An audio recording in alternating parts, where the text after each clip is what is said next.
Maka di sini kalimat anna dan an dari itu kalimat yang bersifat ghairu sharih, tidak jelas.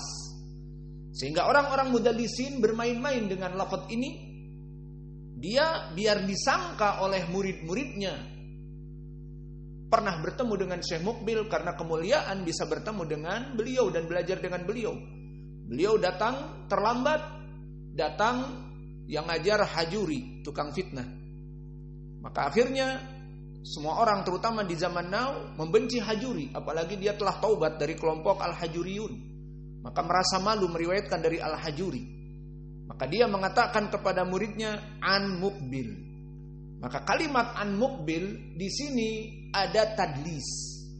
Karena niatnya dia tahu bahwa dirinya tidak mendengar dari Syekh Muqbil, namun agar para santrinya di Indonesia yang hidup di zaman now tidak tahu 20 tahun yang lalu bagaimana Syekh Muqbil mengajar dan sebagainya, maka dia katakan an Muqbil, disangka bahwa dia muridnya Syekh Muqbil.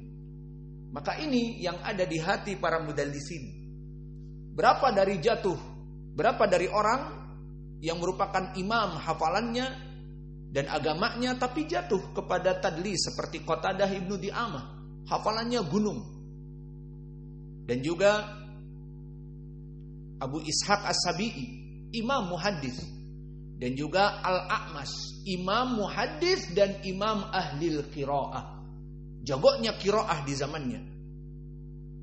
Dan juga jagonya ilmu hadis. Namun jatuh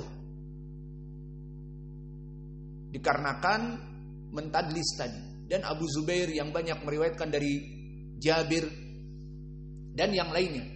Maka mereka jatuh bukan karena riwayatnya yang buruk, hafalannya yang rusak, tapi mereka imam dari segi hafalan. Dan mereka thiqah, namun sifat tadlis tadi.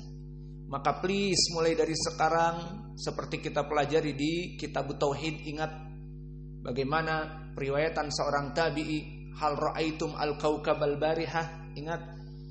Maka dikatakan na'am, walakini lam usalli, walakini ludiktu. Jadikan seperti salaf. Maka di saat seorang guru bertanya kepada muridnya, apakah kalian melihat di malam hari tadi malam? Dan maksudnya jam 3, jam 4, bahwa ada meteor seperti itu, kaukab, meteor yang jatuh dari langit.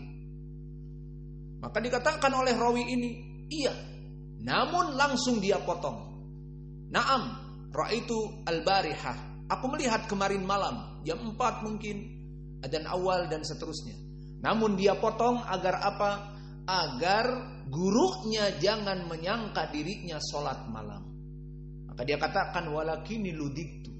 Namun aku tersengat kala jengking, mungkin waktu tidur tersengat kala jengking atau sebelum tidur. Maka dia meriang dan sebagainya sehingga tidak sholat. Maka lihat bagaimana as-salaf tidak istilahnya kesempatan. Dia menanyakan tentang keadaan di malam hari, berarti orang ini bangun jam 4, berarti gurunya akan berpikir, Masya Allah, kamu melihat berarti kamu sholat malam. Iya apa tidak? Seakan-akan seperti itu. Maka salaf ini mengatakan walakini ludiktu. Maka mulai dari sekarang kalian ingin sukses, belajar, ikhlaskan niat. Dan jauhi dari sifat-sifat ingin unggul. Jauhi dari sifat-sifat aku best of the best. Aku ingin dilihat ibadahnya dan didengar. Cukup ibadah dilihat oleh Allah. Adapun di sini kami memerintahkan kepada kalian untuk datang ke masjid setelah adzan awal dan menandatangani seperti sip malam dari orang-orang yang kerja di pabrik. Itu bukan tujuannya agar dilihat, tetapi agar kalian benar-benar datang. Karena kita sudah capek, digedor-gedor dan seterusnya. Sudah adzan awal, sebetulnya sudah cukup adzan awal, tapi tidak ada yang bangun. Maka datanglah kalian ke masjid, murajaah, sholat malam. Untuk apa? Antara kalian dengan Allah.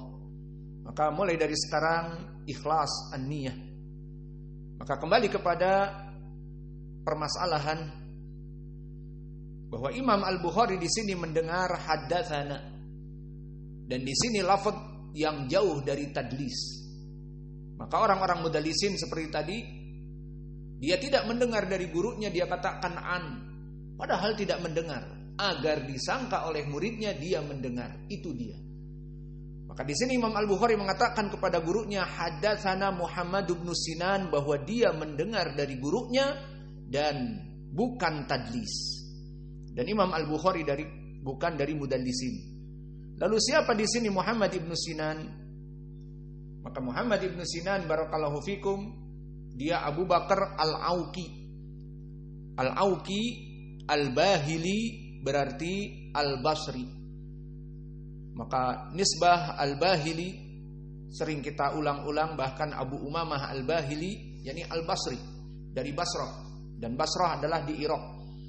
Dan Muhammad ibn Sinan dari tabaqah yang ke-10 min kibar al-ashirah.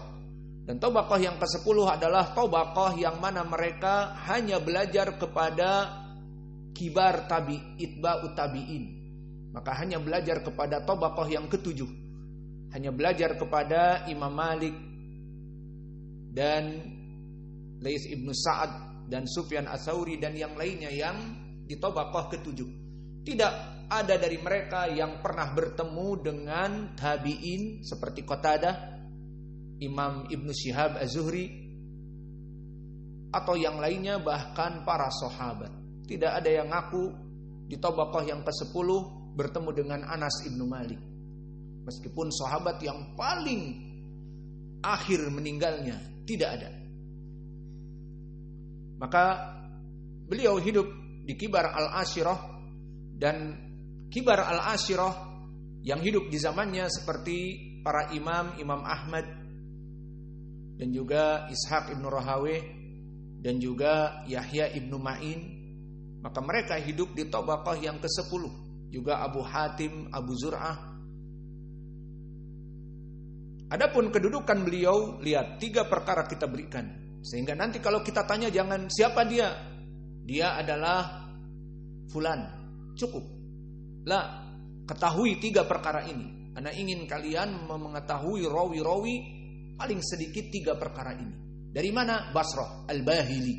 Sehingga nanti antum faham.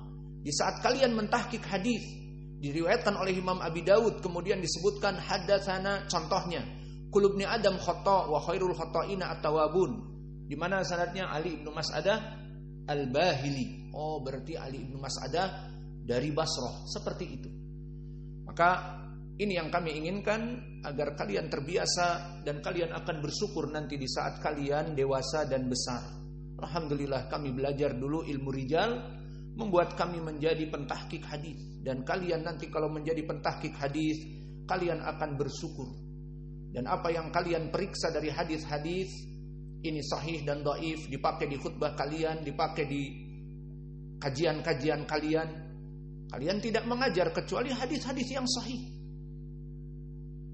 Dan kalian tidak menulis kitab kecuali kitab kalian dipenuhi hadis-hadis yang sahih. Tidaklah kalian menjadi penulis atau penceramah ataupun pemberi kajian yang hatibul lail. Apa makna hatibul lail? Hatibul lail adalah orang yang memburu kayu bakar di hutan, mencari kayu bakar di hutan dalam keadaan di malam hari. Kok enggak di siang hari? Yaitu memang lakobnya hatibul lail, pencari kayu bakar di malam hari. Dan ini adalah jarh, bukan pujian. Oh, itu pujiannya karena dia mempunyai pandangan yang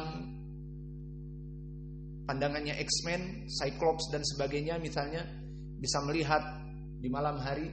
Bukan pujian. Maka dia adalah celaan. Dari segi apa celaan?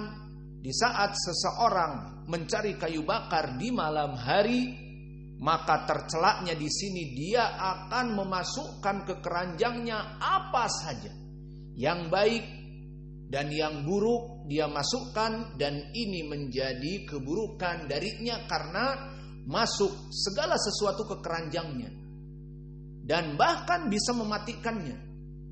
Misalnya dia dapati, oh itu seperti kayu yang panjang, pas diambil ternyata ular mamba hitam, king cobra, atau yang lainnya, maka akan mematuknya. Dan yang lebih besar lagi seperti kita ulang, ada seonggok kayu seperti paha, ya sudah, langsung dibawa ke rumah, dipotong-potong.